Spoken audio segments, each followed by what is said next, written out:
Good afternoon, everybody. I am Pooja Sindhu, lecturer in electronics from Government Polytechnic Jhajjar. Today we'll be studying about the topic microphones and loudspeakers. सबसे पहले हम इस topic को पढ़ने से पहले ये पढ़ेंगे कि हमें माइक्रोफोन्स और लाउड स्पीकर्स की ज़रूरत क्यों पड़ी. हमें क्या करना था, हमारा मकसद था कि हम साउंड को एम्पलीफाई करें या फिर लेकिन साउंड एनर्जी को एम्पलीफाई करना वैसे जैसे साउंड एनर्जी में और एनर्जी ऐड करना वर्चुअली इम्पॉसिबल होता है. ये हम ऐसे नहीं कर सकते. तो इसको करने के लिए हमें साउंड को एम्पलीफाई करने के लिए हमें क्या ज़रूरत पड़ी, माइक्रोफोन्स और लाउड स्पीकर्स जैसे डिवाइसेस की ज़रूरत पड़ी, जो कि क्या करते हैं. जैसे हमने पहले माइक्रोफोन लगा दिया, इन डिवाइसेस की ज़रूरत हमें क्यों पड़ी, क्योंकि ये डिवाइसेस हमारी साउंड को इलेक्ट्रिकल सिग्नल्स में और इलेक्ट्रिकल को साउंड सिग्नल्स में कन्वर्ट करते हैं. और इलेक्ट्रिकल एनर्जी को एम्पलीफाई करना या इलेक्ट्रिकल एनर्जी में और एनर्जी ऐड करना ईजी होता है, ना बजाय कि हम साउंड वेव्स में और साउंड एनर्जी ऐड करें. तो सबसे पहले हम जैसे साउंड को हमें एम्पलीफाई करना है तो हम क्या करते हैं, पहले माइक्रोफोन लगा देते हैं, फिर कोई एम्पलीफायर लगा देते हैं और उसके बाद हम लाउड स्पीकर लगा देते हैं. तो इससे क्या होगा, माइक्रोफोन जो हम डिवाइस अब हम पढ़ने जाएंगे इसके बारे में डिटेल में हम पढ़ेंगे. माइक्रोफोन्स क्या होते हैं, लाउड स्पीकर्स क्या होते हैं, टाइप्स ऑफ माइक्रोफोन्स क्या होते हैं. तो माइक्रोफोन बेसिकली क्या करेगा, उसको साउंड एनर्जी को इलेक्ट्रिकल एनर्जी में कन्वर्ट कर देगा, वो एम्पलीफाई हो जाएगी, वो उसका हमें जो सिग्नल जो है वो बढ़ के हमारे किस में जाएगा, लाउड स्पीकर में चला जाएगा, और लाउड स्पीकर से वापस से हमें साउंड एनर्जी मिल जाएगी. तो ये ऐसा करते हुए हमें जो साउंड एनर्जी है वो एम्पलीफाइड फॉर्म में मिलेगी. तो पहले हम पढ़ते हैं माइक्रोफोन्स के बारे में. माइक्रोफोन्स को हम बेसिकली माइक्स के नाम से भी जानते हैं. फर्स्ट माइक्रोफोन जो डिवाइस किया गया वो टेलीफोन ट्रांसमीटर था, और एक वो किसने डिवाइस किया था, अलेक्जेंडर ग्राहम बेल नामक साइंटिस्ट ने 1876 में इसको डिवाइस किया, इसको इन्वेंट किया. इसका माइक्रोफोन्स के यूजेस क्या क्या होते हैं, माइक्स का ये क्या होता है, हम साउंड रिकॉर्ड करने में, टेलीफोन्स में भी हमने देखा है स्पीकर्स में माइक्स यूज होते हैं, रेडियोज में, टेलीविजन्स में, इंटरकॉम में, हर जगह हम अपनी डे टू डे उसमें देखते हैं कि हमें माइक्रोफोन्स या माइक्स की जरूरत पड़ती है. माइक्रोफोन है क्या अब बेसिकली, माइक्रोफोन एक इलेक्ट्रो अकाउस्टिक ट्रांसड्यूसर है. इलेक्ट्रो अकाउस्टिक मतलब साउंड एनर्जी.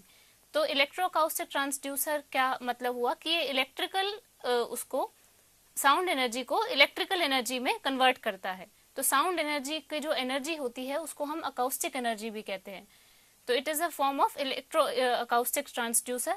जैसे कि मैंने आपको पहले बताया कि साउंड से हम इलेक्ट्रिकल एनर्जी कन्वर्ट कर देते हैं और वो फिर लाउड स्पीकर में चली जाती है, वापस से हमें साउंड मिल जाती है. तो माइक्रोफोन का काम क्या हुआ, इसने साउंड एनर्जी को इलेक्ट्रिकल एनर्जी में कन्वर्ट किया. अब हम माइक्रोफोन का प्रिंसिपल पढ़ेंगे. माइक्रोफोन दो प्रिंसिपल पे बेस्ड है, एक तो प्रेशर ऑपरेटेड बेस्ड माइक्रोफोन और एक है velocity operated microphone. Pressure operated microphone क्या होता है, जब sound waves creates pressure variations on diaphragm of microphone and sets it into forced oscillations. जो साउंड वेव्स होती हैं, जैसे हम बोलते हैं उससे हमारी जो वेव्स निकलती हैं, साउंड वेव्स होती हैं, वो माइक्रोफोन में क्या होता है, एक डायफ्राम होता है, उस पे क्या करती हैं, जब हिट करती हैं तो प्रेशर उस पे दबाव डालती हैं, प्रेशर वेरिएशंस बनती हैं, और उसके कारण से वो डायफ्राम जो है वो मूव करता है. डायफ्राम के साथ फर्दर कोई चीजें कॉइल अटैच होती है या तो वो उस डायफ्राम को क्या करती है, फोर्स्ड ऑसिलेशंस में सेट कर देती है, उसकी मूवमेंट होती है. तो ये प्रेशर ऑपरेटेड है. प्रेशर ऑपरेटेड फर्दर दो तरीके से क्लासिफाइड है. या तो माइक्रोफोन्स भी अलग अलग तरीके के होते हैं कि अगर माइक्रोफोन एक साइड से ही ओपन है तो हमारा क्या होता है, वो प्रेशर ऑपरेटेड बेस्ड होता है. और जो माइक्रोफोन्स अगर एक से ज्यादा जगह से ओपन होता है उसका एंड्स, तो वो प्रेशर ग्रेडियंट ऑपरेटेड होता है. प्रेशर ग्रेडियंट का मतलब होता है डिफरेंस ऑफ प्रेशर. जब एक से ज्यादा एंड्स होंगे तो वो क्या होगा, जब हम बोलेंगे तो एक से ज्यादा जगह से हमारी साउंड जाएगी माइक पे, और उसको वो क्या है, डायफ्राम को फोर्स्ड ऑसिलेशंस में सेट करेगा, डायफ्राम की मूवमेंट होगी. और ये हमारा जब डायफ्राम मूव करेगा तो आगे हम अब पढ़ेंगे उसका क्या कंस्ट्रक्शन है माइक्रोफोन की, कैसे वो कॉइल कन्वर्ट करता है, कैसे इलेक्ट्रिकल सिग्नल प्रोड्यूस होता है हमारा। नेक्स्ट है velocity operated. Velocity operated basically pressure gradient ही वेलोसिटी वेरिएशंस को क्रिएट करते हैं। जैसे हम बोलते हैं तो हमारा डिफरेंस ऑफ प्रेशर जो होता है, मतलब जो जिस मीडियम में साउंड ट्रैवल करता है उसमें क्या होती हैं, वेलोसिटी की वेरिएशंस होती हैं। उसमें जो वेव्स होती हैं या उसमें जो पार्टिकल्स होते हैं, जिस मीडियम में हमारा साउंड ट्रैवल कर रहा है, उस वेलोसिटी वेरिएशंस के कारण भी माइक्रोफोन ऑपरेट होते हैं। ये भी उसका एक प्रिंसिपल है। अब हम माइक्रोफोन्स की कैरेक्टरिस्टिक्स पढ़ेंगे। कैरेक्टरिस्टिक्स से हम क्या समझते हैं, उसकी फीचर्स, या ये हम क्यों पढ़ते हैं, ताकि हमें जब हम कोई भी माइक्रोफोन, क्योंकि हमारे पास आजकल बहुत तरीके के माइक्रोफोन्स हैं, तो हमें उसको उनके फीचर्स के अकॉर्डिंग कि हमें हमारी रिक्वायरमेंट क्या है और हमें कैसा माइक्रोफोन चाहिए, उसकी फीचर्स के अकॉर्डिंग हम उस माइक्रोफोन को सेलेक्ट कर सकें। तो कुछ कैरेक्टरिस्टिक्स ये हैं। Output level. आउटपुट लेवल हम जनरली डेसिबल्स में मेजर करते हैं, और आउटपुट लेवल कैसे मेजर किया जाता है, it is measured in decibels below a reference level of 1 milliwatt for a specified pressure of sound। अब आउटपुट लेवल जो होता है हर माइक्रोफोन का हर उसका डिफरेंट होता है, और आउटपुट लेवल किस पे डिपेंड करता है, जिस फ्रीक्वेंसी से हम बोल रहे हैं या हमारा जिस एम्पलीट्यूड से हम वो है जो, तो साउंड का एम्पलीट्यूड और साउंड की फ्रीक्वेंसी हम किस उससे फ्रीक्वेंसी से बोल रहे हैं वो डिपेंड करती है। और ये जो है आउटपुट लेवल, ये हर एक उसके लिए माइक्रोफोन के लिए अलग होता है। तो हम कोशिश हमें करनी चाहिए, वैसे तो ये आउटपुट लेवल जो है ये इसमें नेगेटिव में मेजर होता है, क्योंकि it is measured in decibels below a reference level of 1 milliwatt. तो आउटपुट लेवल और हम फ्रीक्वेंसी को वो करते हैं, तो हमारा ये आउटपुट लेवल हमें मिलता है। लेकिन हमें कोशिश करनी चाहिए कि जितना आउटपुट लेवल एक माइक्रोफोन का अच्छा हो, उतना ही माइक्रोफोन बेस्ट होता है, क्योंकि अगर आउटपुट लेवल कम होगा तो हमें उसको साउंड को एम्पलीफाई करने के लिए हमें ज़्यादा लेवल वो करना पड़ेगा, ज़्यादा एम्पलीफिकेशन की ज़रूरत पड़ेगी, और ज़्यादा एम्पलीफिकेशन में हमारी नॉइज़ और हिस क्रिएट हो सकती है। Hiss is a form of noise. Second हम कैरेक्टरिस्टिक्स पढ़ेंगे, वो है फ्रीक्वेंसी रिस्पॉन्स। फ्रीक्वेंसी रिस्पॉन्स क्या होता है किसी भी माइक्रोफोन का, it is defined as the constant level of output irrespective of input audio signal. तो हम इसमें फ्लैट कर्व इज जनरेटेड। जब भी हम किसी माइक्रोफोन का फ्रीक्वेंसी रिस्पॉन्स देखते हैं तो उसका फ्रीक्वेंसी को हम एक्स एक्सिस पे लेके और आउटपुट लेवल उसका वाई एक्सिस पे इस तरीके से हम जब वो करते हैं तो हमारा एक कांस्टेंट लेवल आता है।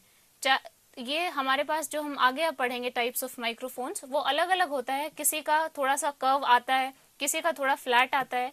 तो फ्रीक्वेंसी रिस्पॉन्स आइडियली हमारा क्या होना चाहिए, फ्लैट होना चाहिए। और ये जो कर्व है, ये सारी जो हमारी ऑडियो रेंज होती है 20 हर्ट्ज टू 20 किलो हर्ट्ज की, उसमें सारी रेंज में ही फ्लैट हमें फ्रीक्वेंसी रिस्पॉन्स होना चाहिए। वो हमारा आइडियल माइक्रोफोन की कैरेक्टरिस्टिक्स है। नेक्स्ट है sensitivity. Sensitivity is defined as the ratio of signal output voltage to sound pressure input. ये हम उसकी माइक्रोफोन की सेंसिटिविटी को डिफाइन करते हैं कि कितना साउंड का प्रेशर हमने कितना इनपुट दिया है, कितना साउंड का प्रेशर है, और क्या हमें हमारा आउटपुट वोल्टेज या हमारा सिग्नल की कितनी आउटपुट वोल्टेज मिली है। नेक्स्ट है डायरेक्टिविटी। डायरेक्टिविटी को is defined as the direction from which the sound hits the microphone. अब डायरेक्टिविटी क्या होती है, जिस डायरेक्टिविटी भी अलग अलग टाइप्स के हमारे माइक्रोफोन्स होते हैं, तो किस तरफ से आवाज आती है वो डिपेंड करती है। जैसे फ्रंट से अगर आवाज आए तो वो बेस्ट वो होता है। हमारे पास एक ओमनी डायरेक्शनल टाइप ऑफ वो होता है माइक्रोफोन। तो ओमनी डायरेक्शनल और डायरेक्टिविटी जो हम मेजर करते हैं वो पोलर पैटर्न्स में वो करते हैं डिफाइन इसको। तो इसका पोलर पैटर्न्स बनाए जाते हैं। जैसे omni directional type of microphone है जिसमें उसके उसमें जो छेद है माइक्रोफोन के, जैसे जो साउंड प्रेशर पड़ता है वो सब जगह से इक्वल पड़ता है, और उसका पोलर पैटर्न क्या होता है, सर्कुलर होता है। ऐसे ही हमारा कार्डियो टाइप होता है जो कि हमारे स्पीच और लाइव परफॉर्मेंसेस के लिए माइक्रोफोन हम यूज करते हैं। एक हमारा हाइपर, उसका क्या होता है, पोलर पैटर्न ओवल पैटर्न होता है। और एक हमारा hyper cardioid type of microphone होता है, जिसका जो हाइपर कार्डियोइड माइक्रोफोन हम किस लिए यूज करते हैं, जो रेयर उसके लिए माइक्रोफोन्स में जैसे टीवी रिकॉर्डिंग में है, तो उसमें हम हाइपर कार्डियोइड का यूज करते हैं। तो ये जो हमने कैरेक्टरिस्टिक्स पढ़ी, ये हमें हमें कौन सा तरीके का माइक्रोफोन सिलेक्ट करना है उसको हमें हेल्प करता है। अब हम इसको माइक्रोफोन्स की डिटेल्स पढ़ेंगे, उसके फर्दर क्लासिफिकेशंस, उसके टाइप्स पढ़ेंगे। ये 6 उसमें क्लासिफाइड है। First carbon microphone, second condenser, third moving coil, fourth ribbon और वेलोसिटी, फिफ्थ क्रिस्टल माइक्रोफोन और सिक्स्थ हमारा है कॉर्डलेस माइक्रोफोन। फर्स्ट हम पढ़ेंगे कार्बन माइक्रोफोन। ये जो कार्बन माइक्रोफोन्स हैं, ये सबसे पहले यूज किए जाते थे। ये और इसका यूज कहाँ होता था, पुराने टेलीफोन्स में। ये सबसे पुराने टाइप के हमारे माइक्रोफोन्स हैं। कार्बन माइक्रोफोन्स में क्या होता है, it consist of a heavy diaphragm in a sealed bath of tiny carbon granules having variable resistance. जैसे कि आप डायग्राम से देख सकते हैं कि हमने ये दिखाया हुआ है, जो डायाफ्राम है वो किसमें है, एक कार्बन ग्रेन्यूल्स का बात है, उसमें सील्ड है ताकि वो कार्बन ग्रेन्यूल्स गिरे ना। और उन कार्बन ग्रेन्यूल्स के क्या है, वेरिएबल रेजिस्टेंस है, उसकी रेजिस्टेंस वेरी करती रहती है। जैसे साउंड पड़ेगी, as the sound strikes on the microphone, तो डायफ्राम मूव करेगा। और डायफ्राम मूव करने से क्या होगा, जो उसकी जो ये पार्टिकल्स के बीच में, कार्बन ग्रेन्यूल्स के बीच में जो वो है डिस्टेंस, वो मूव करेंगे, कार्बन ग्रेन्यूल्स मूव करेंगे। कार्बन ग्रेन्यूल्स के मूव करने से जो हमारी बात की जो रेजिस्टेंस है वो चेंज होगी। रेजिस्टेंस चेंज होने से जो हमारा करंट फ्लो हो रहा है सर्किट में से, जो हमने अब पीछे डायग्राम में देखा कि डायफ्राम था, ये इलेक्ट्रोड्स लगे हुए हैं, कार्बन ग्रेन्यूल्स का बात है, और आउटपुट हम ले रहे हैं, बैटरी लगी हुई है और हमें आउटपुट मिल रहा है। तो इससे जो हमें जो करंट फ्लो होगा सर्किट में वो चेंज होगा, और करंट जो फ्लो हो रहा है जब वो चेंज होगा तो हमें क्या मिलेगा, एक ऑल्टरनेटिंग ऑडियो सिग्नल मिलेगा। तो हमारा मकसद पूरा होता है कि हमें माइक्रोफोन से क्या चाहिए, साउंड को हम हमारे उसमें माइक्रोफोन में साउंड पड़ी और हमें क्या मिल गया, एक ऑडियो सिग्नल, एक इलेक्ट्रिकल सिग्नल मिल गया। तो ये जो माइक्रोफोन है इसकी क्या कैरेक्टरिस्टिक्स हैं, it gives a variable potential difference and requires battery for operating. इसमें क्या है, एक वेरिएबल पोटेंशियल डिफरेंस देता है ये, और इसमें हम क्या करते हैं, बैटरी का यूज करते हैं। ये कहाँ यूज होता था, ओल्डर टेलीफोन्स में। और ये it is responsive to middle frequencies, कहाँ से, -60 हर्ट्ज से लेके 5 किलो हर्ट्ज तक इसका हम यूज कर सकते हैं। लेकिन इसकी कार्बन माइक्रोफोन की डिसएडवांटेजेस क्या हैं, इसमें कंटिन्यूअस हिस जनरेट होती है due to change in resistance between carbon granules. जैसे कार्बन ग्रेन्यूल्स के बीच में जब उसका जो कार्बन ग्रेन्यूल्स मूव करेंगे उसकी वजह से रेजिस्टेंस चेंज होगा। रेजिस्टेंस चेंज होने के कारण इसमें हिस प्रोड्यूस होगी या नॉइज प्रोड्यूस होगी। तो हमें इतना अच्छी क्वालिटी का साउंड, हमें इतनी अच्छी क्वालिटी का इलेक्ट्रिकल सिग्नल नहीं मिल पाएगा। Electrical output is not directly proportional to level of sound picked up the microphone. और जो इलेक्ट्रिकल आउटपुट होता है, जितना हमने साउंड एनर्जी जो हमने इनपुट दिया है और जो आउटपुट इलेक्ट्रिकल आउटपुट प्रोड्यूस हुआ है, it is not directly proportional. तो इसकी क्वालिटी इतनी अच्छी नहीं है।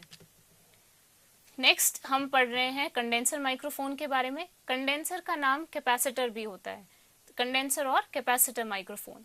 अब कैपेसिटर में क्या होता है, 2 प्लेट्स होती हैं कैपेसिटर की। इसी तरीके से कंडेंसर माइक्रोफोन में भी it has 2 metal plates which are electrically charged and they act as a capacitor. इसमें 2 मेटल प्लेट्स हैं, एक फ्रंट प्लेट है और एक बैक प्लेट है। जो फ्रंट प्लेट है वो डायाफ्राम की तरह एक्ट करती है। डायग्राम में आप देख सकते हैं डायाफ्राम लिखा हुआ है, it is acting as a front plate. और जो बैक प्लेट है, परफोरेटेड बैक प्लेट लिखा हुआ है, वो फिक्स है। तो ये दोनों प्लेट्स कैपेसिटर की तरह काम करती हैं। अब हमने एक फॉर्मूला भी पढ़ा हुआ है, C = ε0 A/d। तो अब they need a source of power to put charge on the capacitor. इस उसमें क्या होता है कंडेंसर माइक्रोफोन में, इसको एक हम पहले कैपेसिटर पे चार्ज देंगे, तो ये क्या करता है, इलेक्ट्रिकल चार्ज को उसमें कन्वर्ट करता है, जो हमारा जो चार्ज होता है उसको इलेक्ट्रिकल सिग्नल में कन्वर्ट करता है। तो एक तो इसको चार्ज चाहिए, वो चार्ज कहाँ से मिलेगा कैपेसिटर को, इसकी जो प्लेट्स हैं जो कैपेसिटर की तरह एक्ट कर रही हैं उसको चार्ज मिलेगा एक सोर्स ऑफ पावर से। तो सोर्स ऑफ पावर जो है वो हम कैसे इंसर्ट कर सकते हैं इसमें, इसके कई तरीके हैं। या तो हम माइक्रोफोन में बैटरी इंसर्ट कर दें, बैटरी इंसर्ट करने से भी हमें क्या कहते हैं सोर्स ऑफ पावर मिलेगा जो कि कैपेसिटर पे चार्ज इंसर्ट करेगा, और ये चार्ज क्या है उसको इलेक्ट्रिकल सिग्नल में कन्वर्ट करेगा।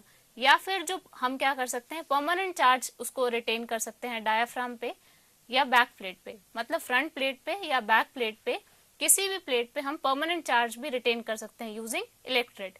इलेक्ट्रेट क्या होता है, हमारा एक इलेक्ट्रो टाइप होता है परमानेंट मैग्नेट का।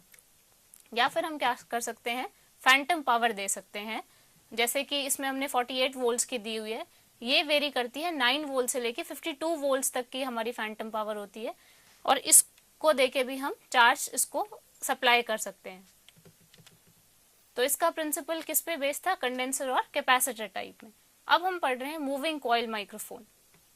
ये जो मूविंग कॉइल माइक्रोफोन है ये किस पे है, इलेक्ट्रोमैग्नेटिक प्रिंसिपल पे बेस्ड है। The relative motion of the coil attached to vibrating diaphragm in the magnetic field produces induced EMF. जो अब हमने देखा कि ये कौन है, आउटपुट हमें वो मिल रही है, कॉइल एक लगी हुई है, एक परमानेंट मैग्नेट है। तो जो इसका जब कॉइल मूव करेगी, जैसे साउंड पड़ेगा उसकी कॉइल मूव करेगी, तो इसका कॉइल का जो रिलेटिव मोशन है, ये जैसे अंदर बाहर मूव करती है, it moves in and out, तो इसके वजह से डायाफ्राम क्या करता है, इट ऑल्सो मूव्स, ठीक है। और वो किस में मूव करता है, मैग्नेटिक फील्ड में। तो वो क्या करता है, इंड्यूस्ड ईएमएफ करता है। ये जो प्रिंसिपल है ये किस पे बेस्ड है, हमारा Faraday's laws of electromagnetic principle पे, Faraday's laws of electromagnetic induction पे। तो इसकी वजह से हमारा क्या होगा, ऑल्टरनेटिंग करंट प्रोड्यूस होगा इस कॉइल में से, जो कि क्या करेगा, जब हमारा करंट प्रोड्यूस हो गया तो वो क्या करेगा, एक ऑडियो सिग्नल जनरेट करेगा। इसका बेनिफिट क्या है कंपेयर टू जो हमने कंडेंसर माइक्रोफोन पढ़ा है, कि इसमें एक्सटर्नल पावर की जरूरत नहीं होती है। और ये कहाँ यूज होता है, लाइक